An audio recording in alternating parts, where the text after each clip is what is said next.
जय श्री राधे दोस्तों, केपी की वाणी चैनल में आपका स्वागत है। माता रानी का आशीर्वाद पाने हेतु कमेंट में जय माता दी अवश्य लिखे। वहीं अगर आप महाकाल के भक्त हैं तो कमेंट में हर हर महादेव अवश्य लिखे। आप सभी को सावन महीने की ढेर सारी शुभकामनाएं और आने वाले जो शारदीय नवरात्रि है उसके लिए भी आगामी शुभकामनाएं। यह नवरात्रि कई जातकों के लिए बेहद शुभ रहने वाला है, क्योंकि शारदीय नवरात्रि में कई जातकों की शादी होने वाली है। आपको बता दें कि उत्तर भारत के राज्यों में चतुर्मास के दौरान विवाह कार्यक्रम नहीं किए जाते हैं, लेकिन पंजाब, जम्मू कश्मीर, हिमाचल प्रदेश जैसे पंजाबी समुदाय के लोग जो हैं नवरात्रि के दिनों में जो है विवाह करते हैं और विवाह कार्यक्रम भी उन दिनों में तय होते हैं। उनका ऐसा मानना होता है कि जब माँ धरातल पर रहती है 9 दिनों तक नहीं रहता है, 9 दिनों तक 24 घंटे लगातार शुभ मुहूर्त रहता है।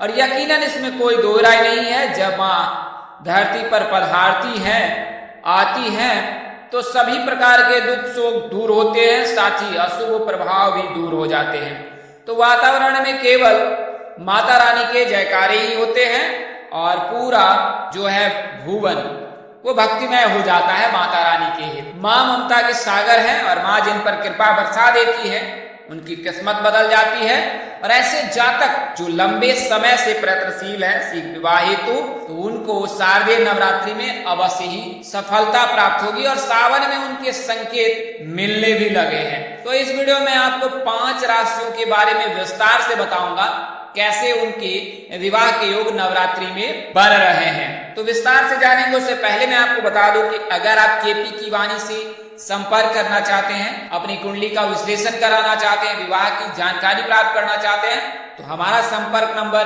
8521835670 है, 8521835670। तो इस नंबर पर आप संपर्क कर सकते हैं और विवाह संबंध की पूरी जानकारी ज्ञात कर सकते हैं कि आपकी शादी कब होगी, कहाँ होगी, कैसे होगी, किससे होगी, किस दिशा में होगी, कितनी दूरी पर होगी, किस नाम से होगी, किस राशि से करनी चाहिए, जीवन साथी का रंग कैसा होगा, रूप कैसा होगा, उसका स्वरूप कैसा होगा, जातक सरकारी नौकरी वाला होगा, निजी कार्यरत में कंपनी में कार्यरत होगा या फिर वह कोई कारोबारी होगा, संतान योग, राजयोग, भाग्य योग, महादशा किसकी चल रही है और महादशा में किस प्रकार के फल प्राप्त होंगे और भविष्य कैसा रहेगा, दोनों ही जातकों का ये तमाम तरह की जानकारी जो है अब आप केपी की वाणी से प्राप्त कर सकते हैं। तो इसके लिए आप 8521835670 पर संपर्क कर सकते हैं। हम लोग मामूली शुल्क लेते हैं जिसे आप मेहनताना समझ सकते हैं। मेहनताना शुल्क पर आपको पूरी जानकारी दी जाएगी और किसी के साथ किसी प्रकार का जो है दुर्व्यवहार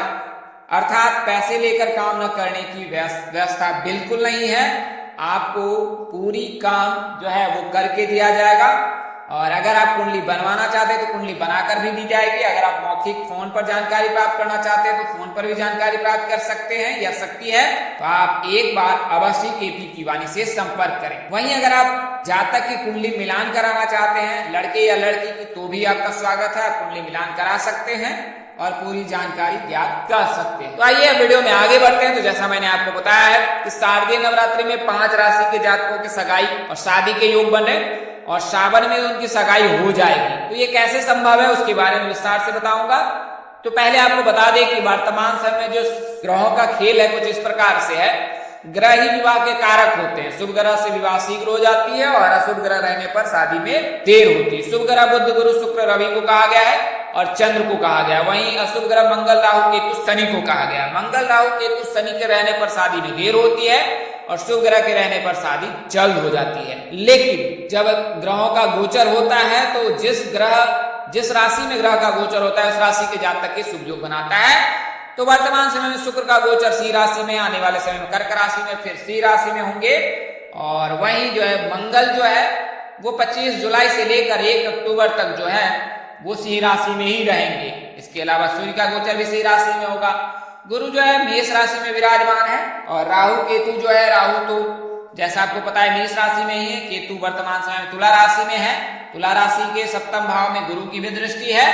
तो इस प्रकार से जो है इन जातकों के विवाह के योग हैं।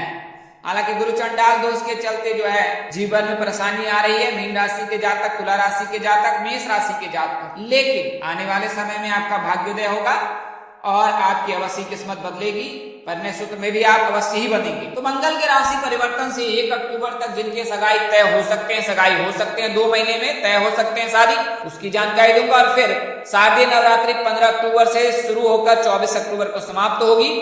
तो उस दौरान जो है 9 दिनों में आपकी शादी निश्चित ही हो जाएगी। आइए इसके पहले कुछ प्राथमिक जानकारी ले लेते हैं। तो प्राथमिक जानकारी ज्ञात रहने से यह फायदा होता है कि आपका जो है जिस जातक की शादी होती है उसका वैवाहिक जीवन सुखमय रहता है। तो शास्त्रों में मंगलवार के दिन का निषेध है, मंगलवार दिन चयन ना करें। वहीं द्वितीया, तृतीया, पंचमी, सप्तमी, एकादशी और त्रयोदशी की तिथि शुभ होती है, तो इन तिथियों का आप चयन करें। अभिजीत मुहूर्त और गोधरी बेला में विवाह करना श्रेष्ठकर होता है। लग्न राशि अगर देख रहे हैं आप तो मिथुन, कन्या और तुला राशि होनी चाहिए। शुभ तारा अगर देख रहे हैं तो गुरु और शुक्र दोनों ही उदय होना चाहिए। वर्तमान समय में चतुर्मास लग रहा है, लेकिन जैसा मैंने आपको बताया है कि नवरात्रि में पंजाबी समुदाय के लोग विवाह करते हैं। सूर्य का भ्रमण किन राशियों में होना चाहिए? तो मेष, वृषभ, मिथुन, वृश्चिक, मकर और कुंभ राशि में सूर्य का भ्रमण होना चाहिए। शुभ नक्षत्र की बात करें तो मृगशिरा, मघा, उत्तर फागनी, हस्त, स्वाति, अनुराधा, मूल, उत्तर साढ़ा, उत्तर भाद्रपद, रेवती आदि शुभ नक्षत्र है। शुभ करण की बात करें तो बाबा, करणी, कौलभ, तैतिला, गारो, बनिजा, करण आदि जो है शुभ करण है। शुभ योग की बात करें तो प्रीति योग, सौभाग्य योग, हर्षण योग, इसमें हर्षण योग को छोड़कर सौभाग्य योग और प्रीति योग विवाह के लिए उत्तम माना जाता है। वैसे हर्षण योग में भी विवाह कर सकते। तो मंगल जो है वो विवाह के कारक होते हैं लव मैरिज के। अगर किसी राशि के जातक में जो है मंगल उच्च का है तो उसकी लव मैरिज की संभावना अधिक रहती है अगर जीवन साथी के भाव में मंगल विराजमान है। तो मंगल मकर राशि में उच्च के होते हैं, कर्क में नीच के होते हैं, लेकिन गुरु कर्क में उच्च के होते हैं।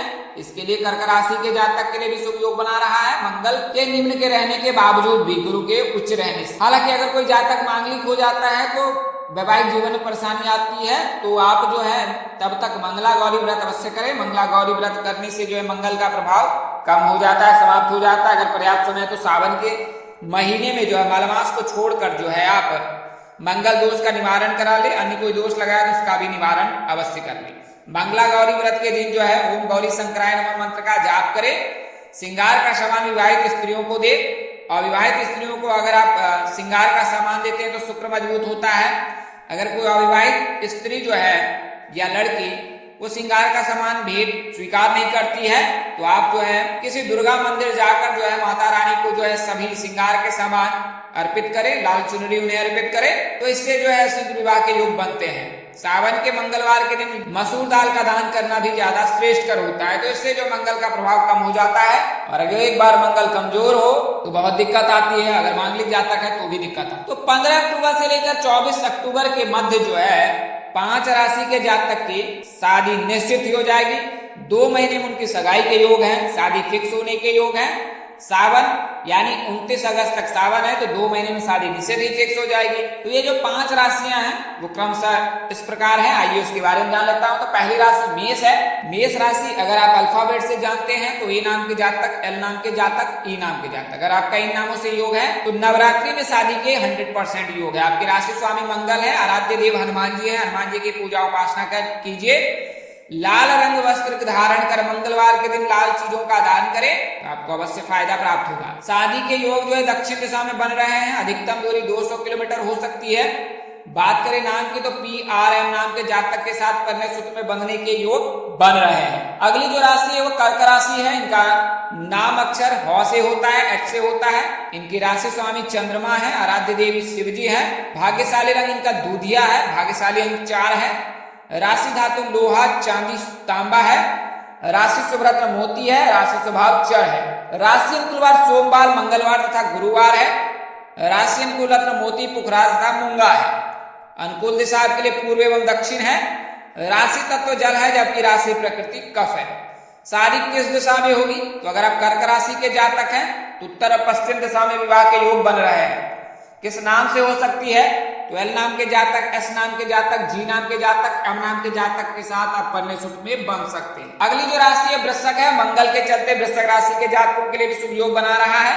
हालांकि वर्तमान समय में वृश्चिक राशि, कर्क राशि के जातक पर शनि की ढैया चल रही है, लेकिन अगर आप शिव जी के शरण चरण में रहते हैं तो शनि की ढैया का प्रभाव आप पर नहीं पड़ेगा।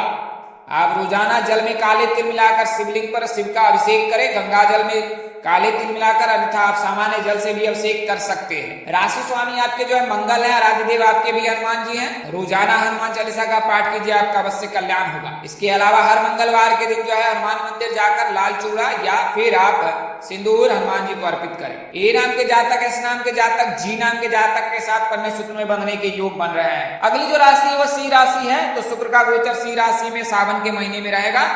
इसके चलते जो है सिंह राशि के जातकों के लिए शुभ योग बन रहा है। राशि स्वामी इनके सूर्य आराध्य देव जो विष्णु जी है। भाग्यशाली रंग इनका सुनहरा है। भाग्यशाली अंक 5 है। राशि धातु तांबा सोना है। राशि सुरत्न माणिक्य है। राशि स्वभाव स्थिर है। अनुकूल दिशा पूर्व है, जैसा मैंने आपको बताया है। तो पूर्व दिशा से ही विवाह प्रस्ताव आ सकता है और इस दिशा में ही शादी होने के योग बन रहे हैं। बात करें नाम अक्षर की तो एम नाम के जातक, एस नाम के जातक, के नाम के जातक, बी नाम के जातक, एन नाम के जातक, जी नाम के जातक, इनमें से किसी एक जातक के साथ आप कन्या सूत्र में बंधने वाले हैं। धनु राशि के जातकों से शादी विवाह करना आपके लिए श्रेष्ठकर होगा। अगली जो राशि है वो तुला राशि है। जैसा मैंने आपको बताया है कि तुला राशि जातक के विवाह भाव में जो है वो गुरु उपस्थित है। हालांकि केतु भी उसमें उपस्थित है, इसके लिए गुरु चंडाल दोष लगा है। लेकिन अगर आप हर रोजाना चंदन का लेप मस्तक पर लगाए और पर्याप्त समय आपके पास है और अगर आपको संस्कृत उच्चारण सही से स्पष्ट से आता है तो विष्णु सहस्त्र नाम का जो है पाठ कीजिए, आपको अवश्य फायदा मिलेगा। अन्यथा आप जय श्री कृष्ण या जय श्री राधे का मंत्र जाप भी कर सकते हैं। रोजाना 108 बार जो आप जाप करें, अवश्य फायदा होगा। तो तुला राशि के जातक के नाम आर और तो से होते हैं। इनके राशि स्वामी शुक्र हैं। शुक्र का इनका प्रभाव रहेगा। राधे देवी माँ दुर्गा है। नवरात्रि में माँ दुर्गा की कृपा आप पर अवश्य बरसेंगी। भाग्यशाली रंग आपका सफेद है। भाग्यशाली अंक 2 और 7 है। अनुकूल दिशा आपके लिए पश्चिम है।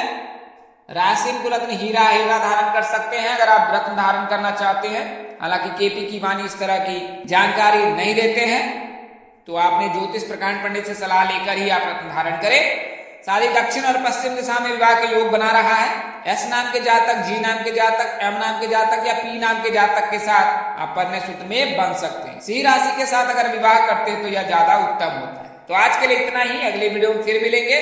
तब तक के लिए मुझे इजाजत दे। आप जहां रहे मस्त रहे, स्वस्थ रहे, व्यस्त रहे। माता रानी की असीम कृपा आप पर बरसती रहे। परमपिता परमेश्वर आपको सद्बुद्धि, सत्मार्ग और आगे बढ़ने की शक्ति दे। नमस्कार। जय श्री दोस्तों, जय श्री कृष्णा, जय माता दी।